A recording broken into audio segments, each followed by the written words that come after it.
চলো আজকে তোমাদের সাথে শেয়ার করব জলপাইয়ের ঝুড়ি আচার। সারা বছর যাতে আমরা জলপাই খেতে পারি তার জন্য আচার বানিয়ে রাখবো আজকে। তো প্রথমে 500 মতো জলপাই নিয়েছি, সেটাকে ভালো করে ধুয়ে শুকনো কাপড় দিয়ে মুছে নিয়েছি যাতে একটু জল না থাকে।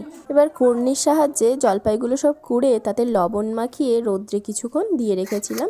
এবার কিছুটা আদা, রসুন আর কাঁচা লঙ্কা যেগুলোকে কুচি করে নিয়েছি, এবার ওগুলো জলপাইয়ের সঙ্গে মিশিয়ে আরও কিছুক্ষণ রোদ খাইয়ে নিয়েছি। প্রায় 2-3 ঘন্টা মতো রোদে দিয়েছিলাম যাতে ওর মধ্যে রসালো ভাবটা পুরোপুরিভাবে শুকিয়ে যায়। এবার শুকনো খোলায় 5 ফোড়ন আর শুকনো লঙ্কা একটু নেড়ে চেড়ে সেটাকে গুঁড়ো করে নিলাম।